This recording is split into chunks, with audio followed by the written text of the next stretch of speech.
Good evening, ladies and gentlemen, and on behalf of the Dean and Chapter, welcome to Liverpool Cathedral. My name is Canon Mike, I'm the organiser of these lectures, and it's a delight to welcome you here to this, our third and final in-person Gilbert Scott lecture on science and faith for this period. For more information, please take a look at the information leaflets on your seats, which will give you the background of this lecture series, really. And please take a look at our webpage. And all of these three talks, the videos, in about a month's time, will be up on our webpage and our YouTube page, really. Spoken before about these lectures being free. If you are able to, we'd appreciate donations at the end of the evening for anything that you can do. And also, indeed, if you've not already completed one, we've been using a more formal questionnaire to try to understand people's thoughts and impressions from these lectures. So if you've not completed one already, we'd appreciate it if you could do so, and thank you for in anticipation of that. So without further delay, it gives me great pleasure to introduce Reverend Canon Professor Leslie Francis. Leslie is the Professor of Religions, Psychology and Education and co-director of the World Religions and Education Research Unit at Bishop Grossteste University in Lincoln. And of course, he's our own Canon Theologian here at the Cathedral, someone we all know very well. This evening, Leslie is going to speak about the science of clergy wellbeing, empirical theology applied. Ladies and gentlemen, please welcome Leslie Francis.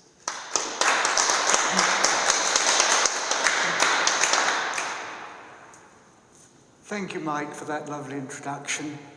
Thank you for inviting me to be part of this process. Science and Faith lectures.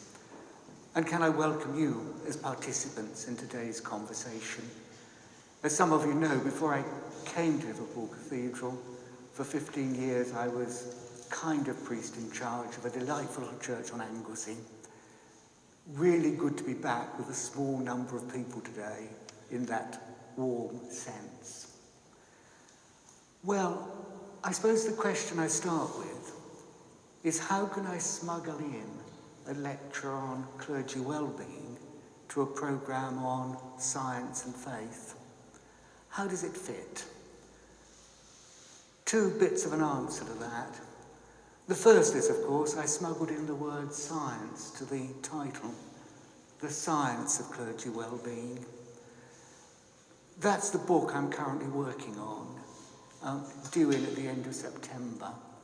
I kind of finished chapter 5 today, and there are only 11 more to go. Maybe I'm slightly ambitious for the end of September. But that is the fourth book in a series. I began with the science of religious education, moved on to the science of cathedral studies, 2021, the science of congregation studies, and now the science of clergy wellbeing. And that's the first bit to my justification for this presentation.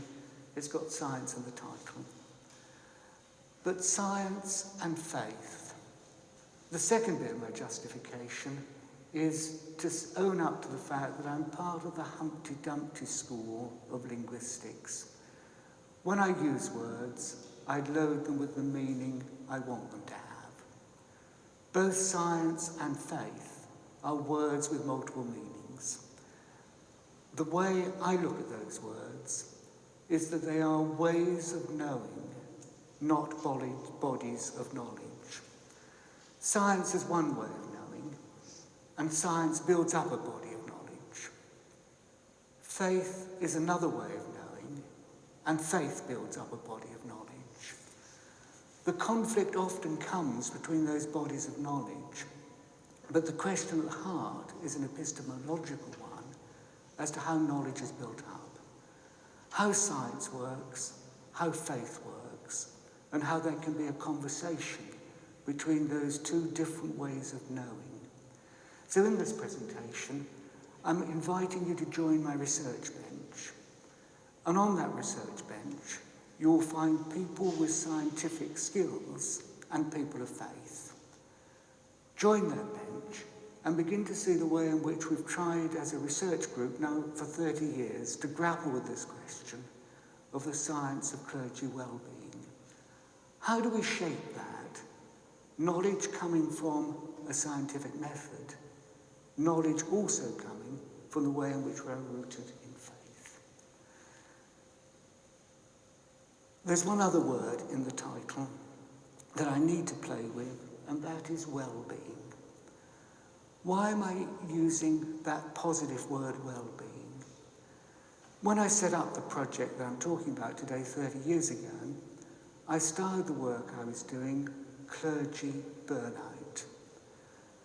Psychology, and I'm partly a psychologist, has moved over the last 30 years from concern with disease, with illness, to a concern with positive psychology. A mirror image.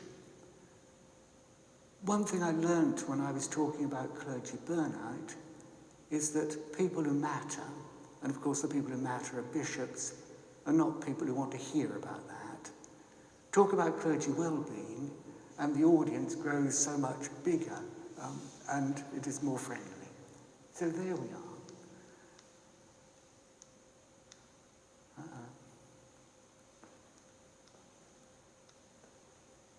Technical support? Mike, what am I doing wrong with this magic thing? It was going very well up until that point. Does it need a new battery? No, I put new batteries in there. It's I who need the battery. I was too polite to say that. Thank you. Where would I be with that? Okay. It had gone to sleep. Good. So the first slide is trying to see what the core building blocks are of what I want to talk about.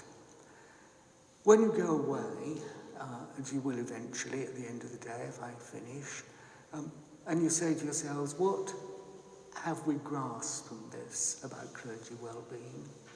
What are the hooks on which to put our thoughts? I want you to take these three things. The notion of empirical theology, and I'm going to talk about it. The notion of a theology of individual differences. Information that's coming from the field of study of faith. Empirical theology. A theology of individual differences. And a balanced affect approach to well-being. Knowledge that's coming out of science and out of psychology. They're the three things that I want you to take away. Empirical theology, theology of individual differences, and a balanced affect approach to well-being. So the structure of my presentation, as I go through it, is to try to explain what I think I mean by empirical theology, observing the sower, then observing clergy, signs of burnout, to focus on that theology of individual differences, to focus on the notion of personality, to conceptualize burnout, to operationalize, measure burnout in the balanced affect notion, and then to share the latest bit of data I've collected on Church of Scotland ministers within that theoretical framework. So that's what I'm doing. Empirical theology, go and observe the sower. What is empirical theology? It's a growing body of knowledge, a growing way of doing theology. You know when a body of knowledge begins to become consolidated, a journal pops up with its title, Journal of Empirical Theology. I was one of the founding members of the editorial board of that in '87. A society grows up about it, the International Society for Empirical Research in Theology, ICERT. And we begin to conceptualize Jesus himself working as scientist. So what do I mean by Jesus working as scientist? That parable, go and observe the sower, is a fairly helpful beginning. Tell us about the way in which God reigns. Well, open your eyes and see the world that God creates. There are patterns in that world. patterns that scientific observation can find. Go and observe the sower, and you're likely to find that different consequences come from putting seed on different types of ground. 4 different types of ground, categorization, but the patterns are pretty regular. You put the seed on the path, birds say, jolly good, it's breakfast time. You put the seed on rocky ground and it doesn't get enough moisture. You put the seed among thistles and they get choked. But you put your seed on good ground and you get growth. Categorization, part of the scientific method, but counting can also come in. At the end of that parable in the Markan tradition, Jesus finishes, and the growth 60-fold, 30-fold, 100-fold. It's worth counting as well. An observation of qualitative social science and quantitative social science.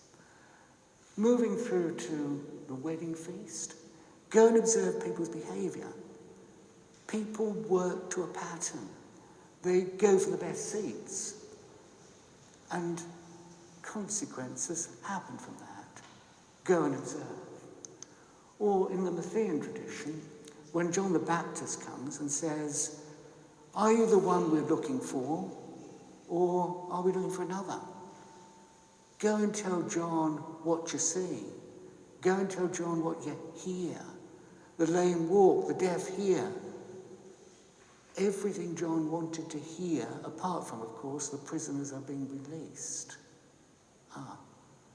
An empirical theologian at work. So I'm happy to go on and talk about Jesus the scientist. As I started my work 30 years ago, wondering about clergy well-being, I did the job of reading the literature. A classic study, 1982, Stanford working as a Jungian analyst and as a priest. He built a picture of joyless, what was the word there? He argued that religious ministers are particularly susceptible in their work to that feeling of joyless exhaustion, popularly known as burnout. And he goes on to identify 8 characteristics of ministry which could generate such feelings. The next thing I came across, the work of Mary Ann Coates. Mary Ann, psychotherapeutic perspective, shaped by first-hand experience as a member of a religious community, part of a diocesan team. She argued that although everyone is subject to stress at times, ministers often find it especially difficult to admit to the pressures of their work, feeling perhaps that they should somehow be better than secular counterparts. John Davy, Burned Out. Here he's writing from the perspective of a chartered psychologist, Anglican priest. The studies go on. Disillusion with poor attendance, meeting expectations, always on call, struggling with finance. The Cracked Pot was an interesting title, written by an archdeacon's wife. Or Public People, Private Lives. By digesting that kind of literature, I could certainly say that we know there's a problem. Still unsure what the problem is, still unsure what to do about it. So what next? I draw attention in passing to the Church of England's Living Ministry project, in which the real investment of research is currently going, with the aim to understand the factors that enable clergy to flourish, and the aim to understand how these factors vary according to person and background. A really helpful summary of aims.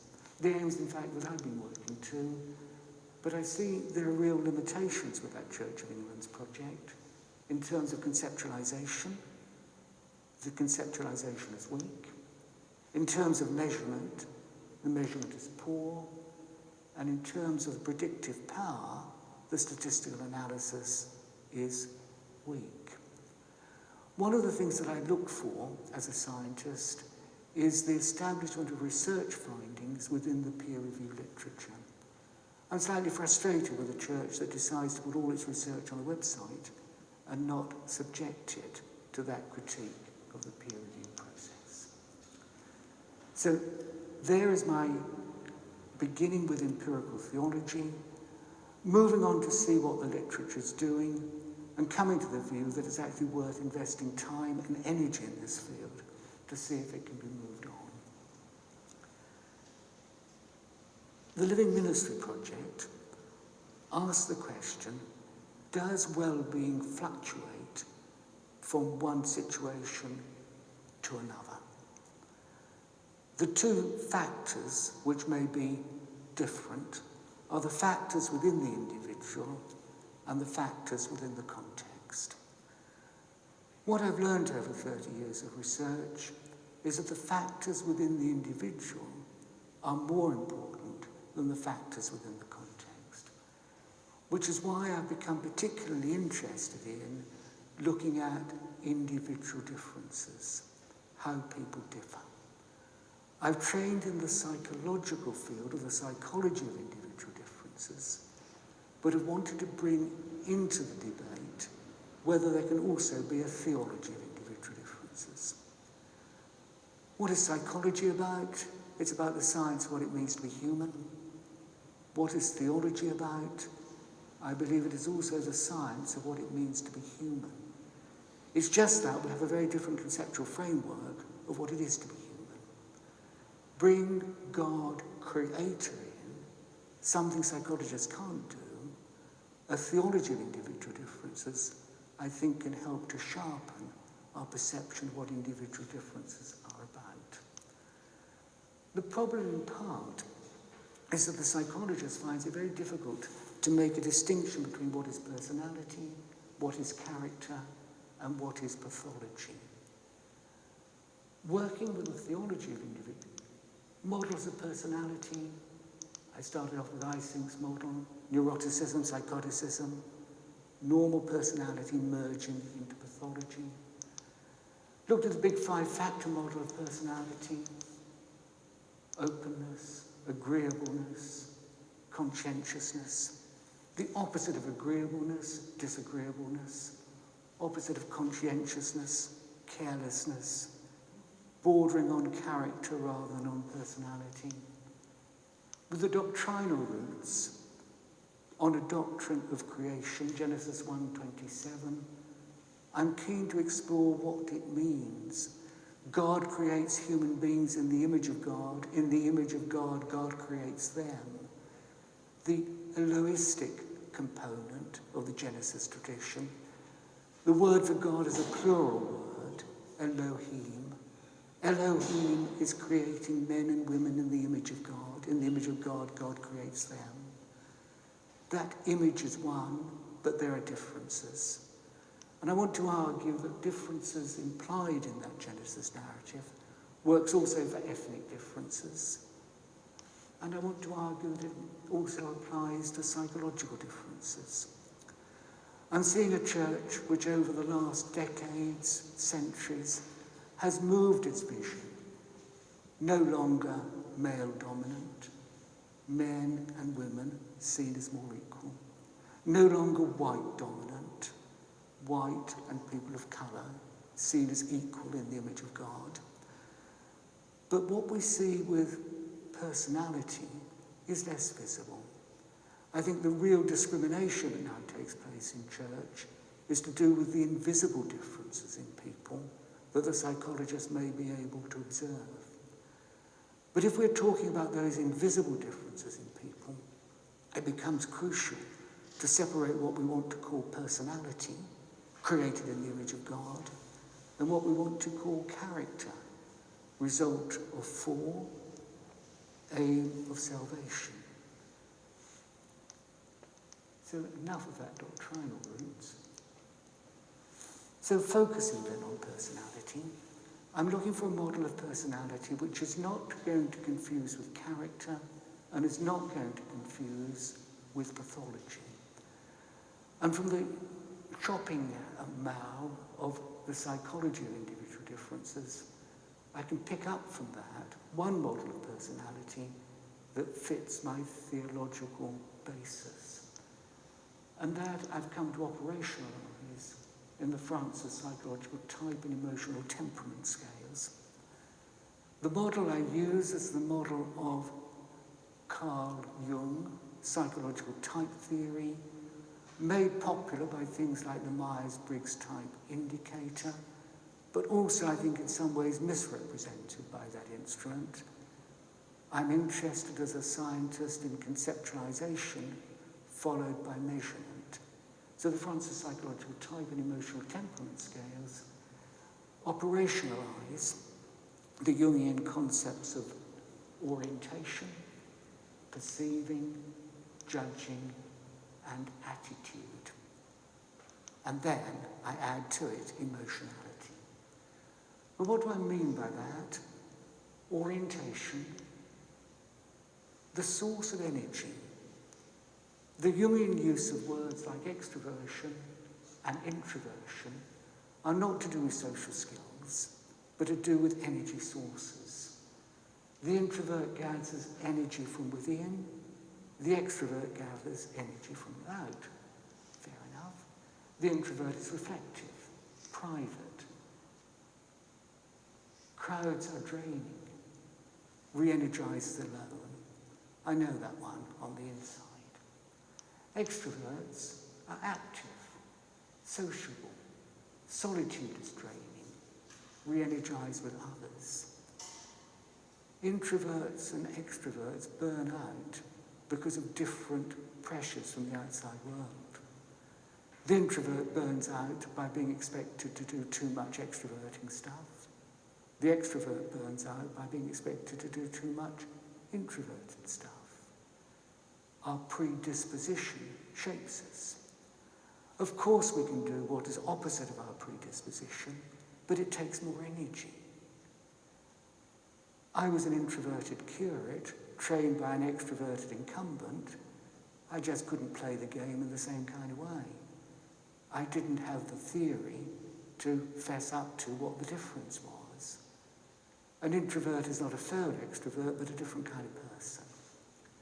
And what works for introversion and extroversion works for the other components of this kind of theory. The perceiving process. At the heart of the Jungian model of perceiving is to do with a cognitive process. The cognitive process of how we see the world, how we pick up information. Sensing types look for the evidence. Intuitive types look for the meaning. Two very different ways of looking at things, you see. Sensing types, practical, prefer the concrete, conventional, concerned with details. Intuitive types, inspirational, prefer the abstract, inventive, concerned with meaning. They burn out for different reasons.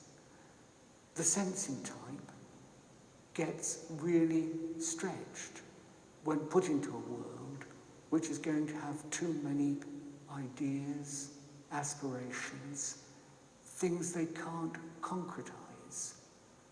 The intuitive burns out when forced to do that detailed work which is so often needed, but for which the aptitude is not so clear. Put people in the wrong job and they don't do it quite so well. Judging process. The second part of the Jungian notion of the cognitive processing. You first gather the information with sensing or intuition, and then you have to do something with it. Evaluating, judging. Thinking, working on the basis of logic. Feeling, working on the basis of interpersonal values. Quite different ways of coming to decisions. Thinking types like go for justice, analytic, tend to be firm, tend to be critical. Feeling types go for harmony, sympathetic, tend to be gentle, tend to be affirming. making decisions is done quite differently in those two different ways. This is the only part of the Jungian theory which is really gender different. In the British population, 70% of women prefer feeling, 35% of men prefer feeling. Feeling types and thinking types burn out for different reasons. Different things cause pressure. The final bit of the Jungian model is to do with attitudes and the approach to the world. This gets slightly technical. If we run the world with our perceiving process, putting our perceiving process, sensing or intuition into the outer world, our outer world is flexible. We're looking for new information. If we're putting our judging function, thinking or feeling to the outside world is organised and more rigid. Very different approaches. Judging types go for organisation, perceiving types go for flexibility. Judging types are happy with routine, act on decisions, long-term planning, work badly under pressure. These are people who burn out if they need to be too flexible, too often, in the public domain. Perceiving types, unhappy with routine, act on impulse, immediacy, works best under time pressure. I wonder, two very different styles of clergy, judging types, perceiving types. Just a bit of anecdote, as an early part of my life when I was a church organist, I was working for a perceiving type priest. I was always frustrated by Friday that I'd not got the hymns to practice, and on Sunday morning find that they'd been changed anyway when I turned up. Perceiving types make very good judgments at the last minute. They work quite differently from judging types. So what's the distinctiveness of type theory? It's not concerned with pathologies, it's value neutral, and it's rooted in a theology of individual differences, rooted in creation, not in form. I add to that emotionality because this becomes really quite an important part of the way in which people differ. The more volatile or the more stable, respond to stress in very different kinds of ways. So there we are. What about conceptualizing burnout? When I started this project 30 years ago, I picked up Christina Maslach's Burnout Inventory. That was the standard model used by psychologists. Maslach conceptualizes burnout as three components: emotional exhaustion, high depersonalization, and low personal accomplishment. Maslach's model talks of burnout as a sequential process. One thing leads to another. Emotional exhaustion leads to depersonalization. You begin to treat people less sensitively. Depersonalization means that you're treating your clients roughly, they dislike you as a consequence, and they are affirming you less well, so you feel you're not doing quite so well. That's a really interesting theory, and measured by three different scales of emotional exhaustion, depersonalization, and lack of personal accomplishment. The only way you can find out if things work, if you're a scientist, is to test them. And this is where doctoral students have always been a blessing for me. Here comes along Christopher Rutledge, does a survey of just over 1,000 Anglican priests. We've got some data. We can find out how this works with them. Along comes another doctoral student, Stephen Loudon, 1,400 Catholic priests. We've got some data. We can do something with it. Then another Anglican priest works with me, Douglas Turton, another 1,200 Anglican priests. And then my old colleague, William Kay, Assemblies of God pastor brings on board 930 Pentecostal pastors. We can begin to do some serious statistical analysis with this kind of data, and we learn two things. We first learn that the Maslach three-dimensional model doesn't really hold up to rigorous scrutiny of factor analysis. We haven't really got three factors. But we also learn that the most important predictor of variance in predisposition to high scores on the Maslach Burnout Inventory is personality rather than context. So it gives us some good clues that it's worth working with the personality model, but also that we may need to think again about whether the Maslach model of burnout works. Not only was it beginning to fragment in our hands from its statistical modelling, but also I didn't know what to do with the findings. If you find someone is high on emotional exhaustion, high on depersonalisation, low on personal accomplishment, what you do is say you're burnt out, goodbye, can't do much with it. The theory doesn't lead to practical consequence. So we went back to the drawing board, and the psychologist that I kind of fell tripped over, whose work I'd once read and kind of ignored, Bradburn, balanced affect, a different notion.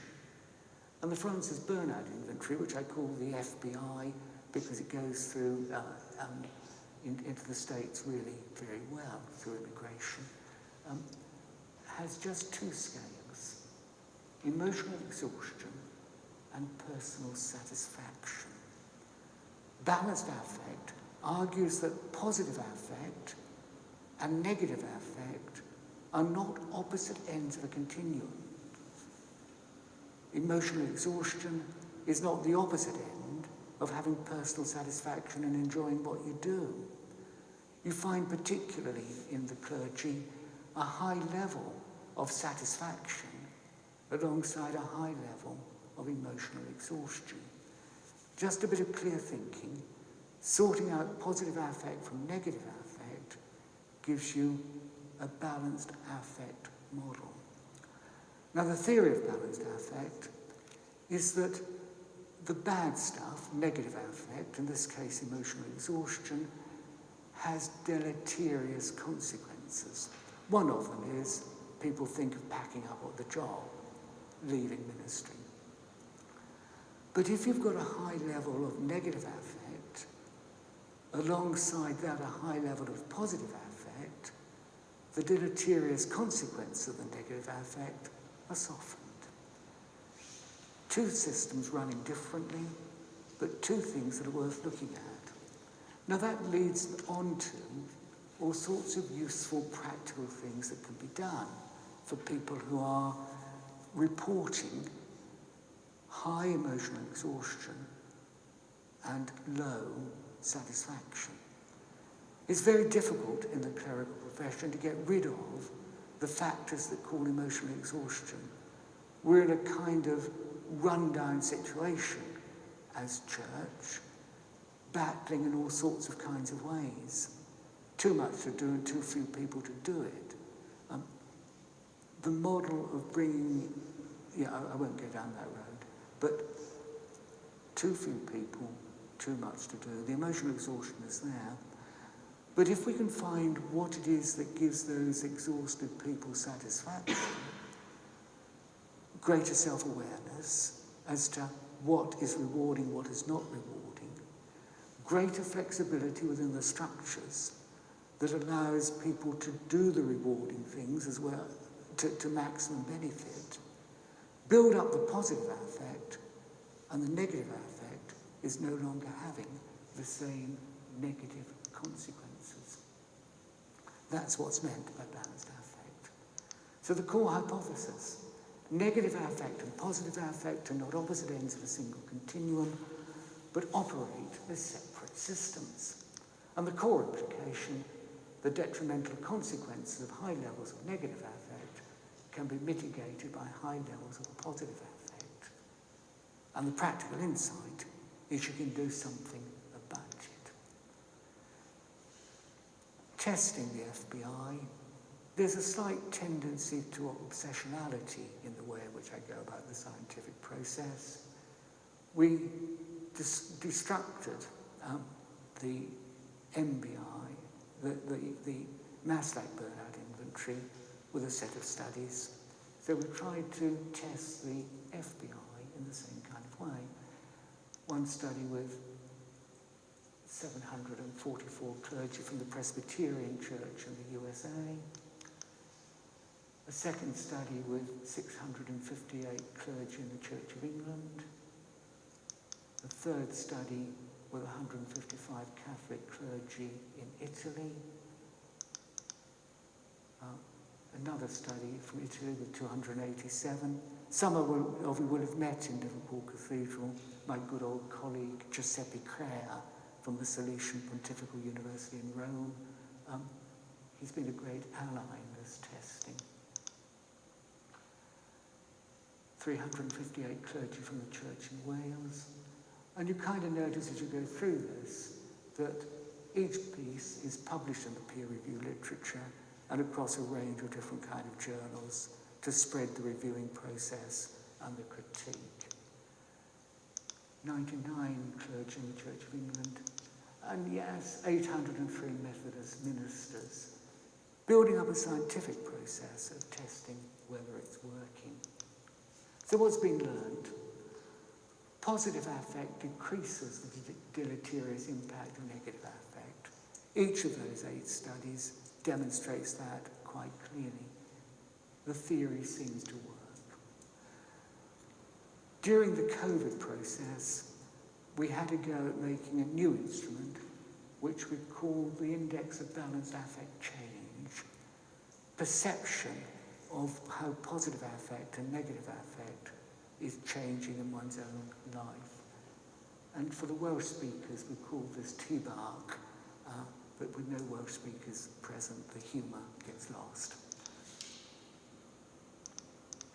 So, where are we now? I've worked with a number of different groups of clergy, as you can see. Some that I've not drawn attention to here, that have been really very helpful. New Frontiers is a group that I found really, really interesting to work with. Has been quite so different from the groups that otherwise, but you'll see they pop up quite soon. So this particular piece of work, which was commissioned by the Church of Scotland, the Church of Scotland's a smaller church than I thought. This was done 2017. It was endorsed by the moderator. It was confidential, anonymous. We sent out 1,000 questionnaires, and that was the total of people in pastoral work in Scotland, including the supernumeraries who were working out of retirement.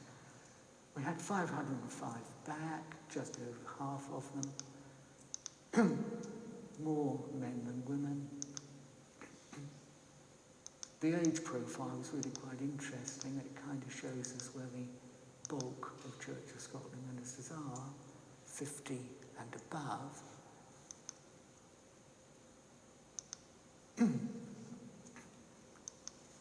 And what do we learn? The kind of things they were saying, the scale of emotional exhaustion in ministry.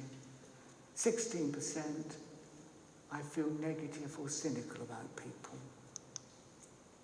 16%, my humour has a cynical or biting tone.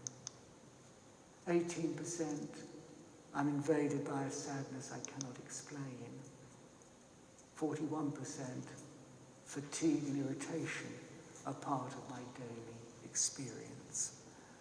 I would say they are kind of things that are worth looking at and taking seriously. They're not necessarily healthy reactions. I feel drained by fulfilling my ministry work, 43%. One of the things about measurement, some 30-fold, some 60-fold, some 100-fold, is that you can begin to see how one group stacks up against another. So what are the scale of emotional exhaustion scores like?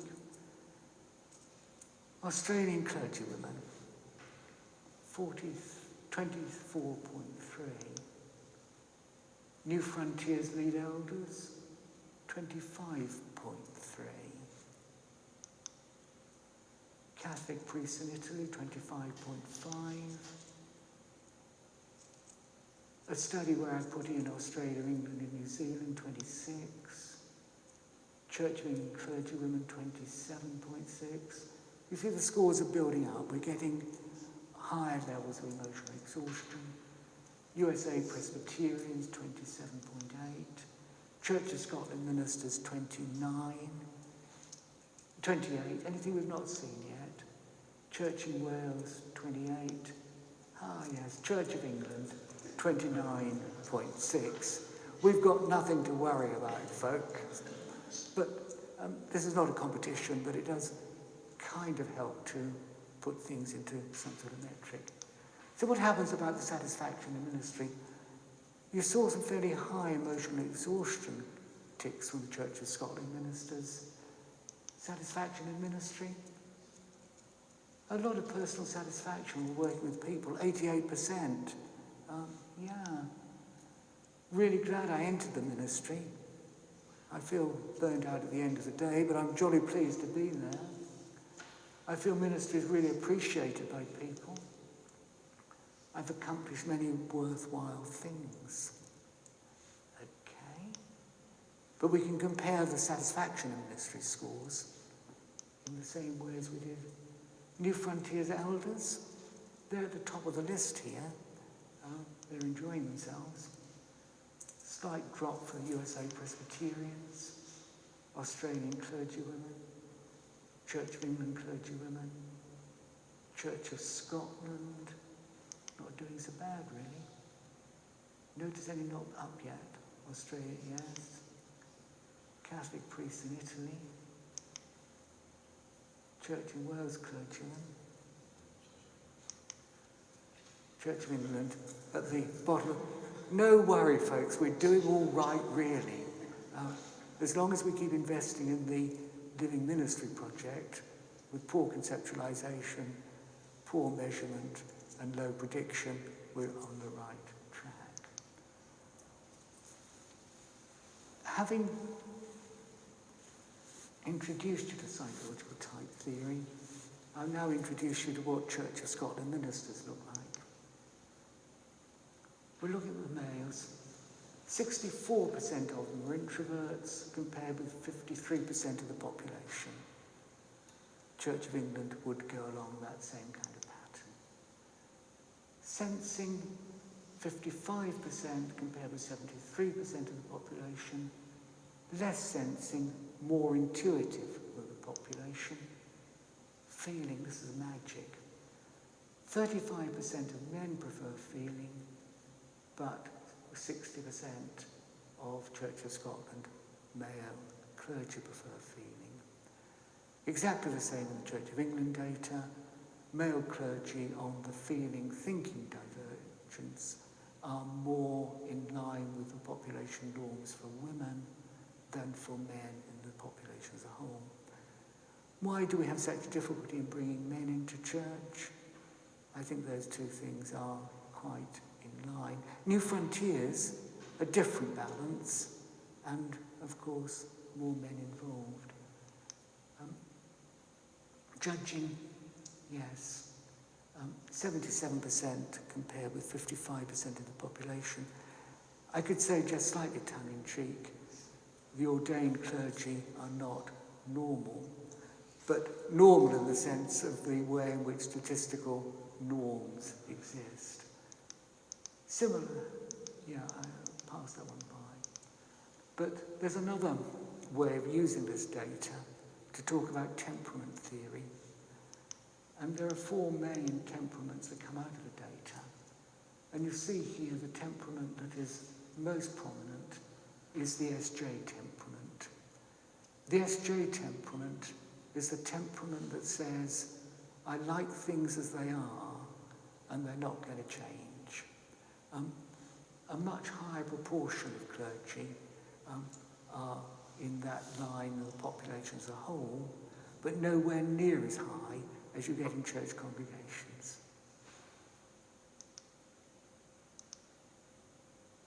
For the psychological type profile of women, more introverted than women in the population,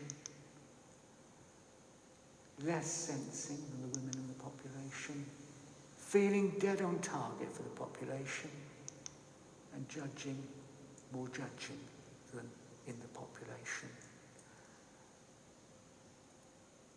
A very different part of my work is looking at the balance between clergy profile and congregational profile, a completely different subject. But a lot of the conflict that does come about between congregations and clergy, I think, can be put down to the different profiles that are running there.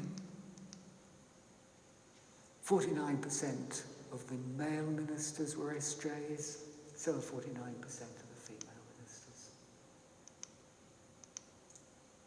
I could unpack a lot more of that, but it will take time to do so. And in terms of emotional stability, overall, the clergy are scoring fairly well on stability. The component parts of emotional stability can be disaggregated. And the bit that is quite different for clergy is this notion of guilt. I feel guilty about things, 67%. 20 years ago, working with a different model, the Isynchian model of neuroticism, a very similar pattern came up. I bring into play other things that I think are of interest, and I will speed up slightly.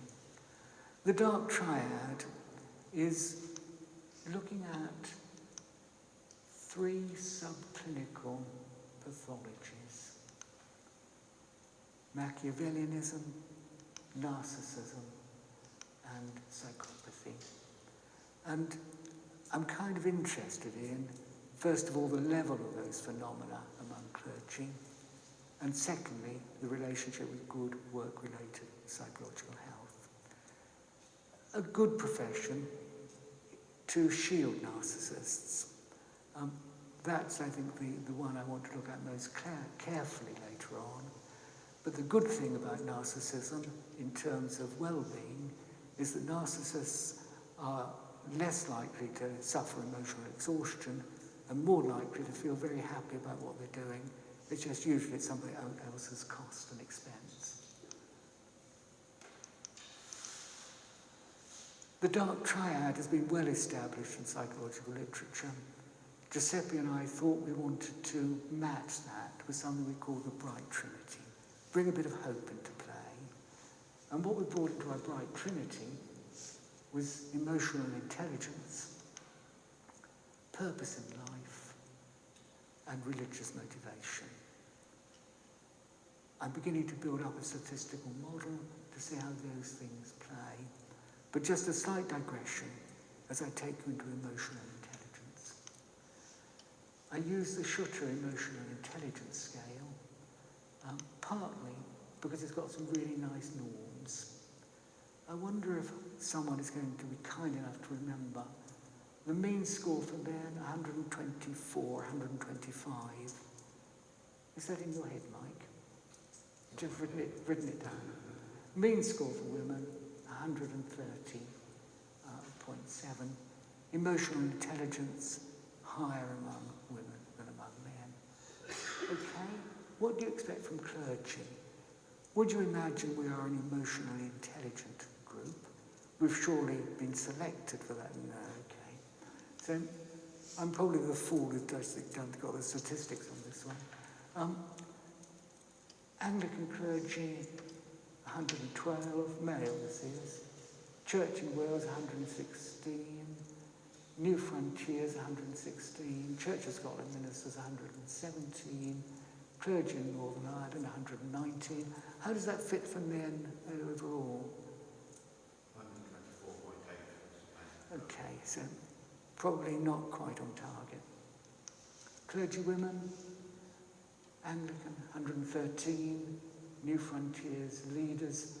Have to be careful here. New Frontiers only allow men into top leadership, but this is a second leadership stream. Anglican clergy in Wales, 121. Church of Scotland Ministers, 122. Clergy in Northern Ireland, 124, compared with 130.7. So I just wonder, okay, we'll move away from that, And constructing models, this is what I like to do.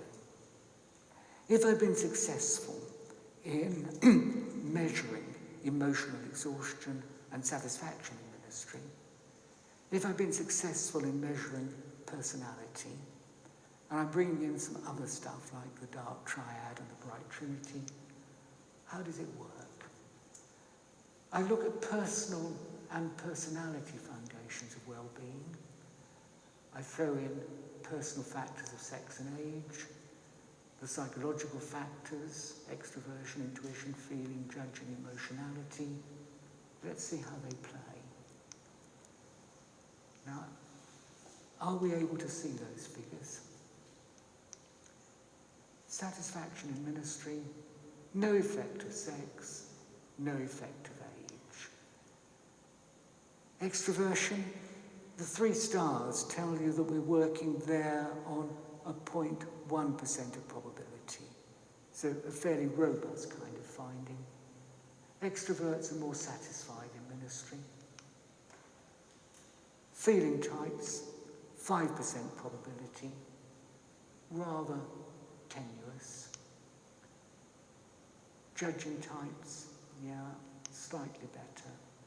Emotionality, with a minus sign.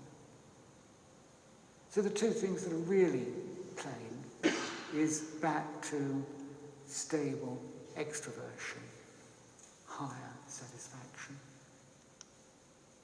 On emotional exhaustion, sex is not playing a part. Age is a negative sign. Older clergy are reporting less emotional exhaustion than younger clergy. And the literature says there are 2 reasons this could be. It could be that as we get older, we know how to cope better. Or it could be a cohort effect that says the younger people who've really burned out have got out of the job and they're no longer in the database. How to sort out between that? Well, I've now had 2 studies that have looked at levels of burnout during curacy. And that will say in the first 3 years, it can't be to do with getting out. It seems to be an age factor rather than a cohort factor. It is possible to learn how to cope. The important bits of emotional exhaustion, minus sign, introverts are feeling more exhausted. Intuitive types are feeling less exhausted. Feeling types less exhausted. And judging types less exhausted. Personality is giving us quite a bit of a variance. And emotionality is crucial. Bring in the dark triad and the bright trinity, and we see that Machiavellianism, nothing to report. Narcissists are more satisfied. Purpose in life. Giuseppe's work is in Rome is based in logotherapy, Viktor Frankl's model, purpose in life, understand purpose in life, and life works better. Giuseppe's therapeutic practice is rooted in that. Emotional intelligence. So what do I learn there? I learned that purpose in life and emotional intelligence are both phenomena that can be learned, experienced. So we can build up positive affect by working on those two.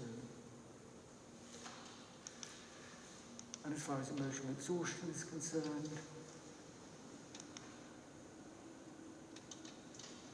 Machiavellianism, higher emotional exhaustion. It is exhausting manipulating people all the time. Narcissism, lower emotional exhaustion. Purpose in life, lower emotional exhaustion. Emotional intelligence, not so effective. So there we are. What about contextual factors? What we found on this database of Church of Scotland ministers, no effect from marital status, no effect from companion animals. You smile, but I've done a fair bit of work now on companion animals among clergy. Cats make no difference to anyone. Dogs are detrimental to Catholic priests. But in the Church of Scotland, the dog is doing no harm. I think it's just a matter of that dog care is one thing too much for the Catholic priests. I've got a cartoon on the front page of the Irish Times for that study when it came out. The types of community, no. Extra-parochial responsibilities, no impact. Number of churches they're responsible for, no impact. Medical history, physical exercise, attending short programs, attending substantial programs. Nothing moves here to be of value, except for some small effect on satisfaction. Those working in small towns or in priority areas were reporting higher satisfaction. Those with a mentor were reporting higher satisfaction. I think that was quite an important finding. Effect on emotional exhaustion, nothing from those factors, just satisfaction in ministry. So with a bit of luck, that brings me to reflecting theologically on what we've achieved so far. My take-home messages are, how do we see the balanced affect model? Can we take away the cause of exhaustion? No. Can we enhance opportunities for satisfaction? Yes.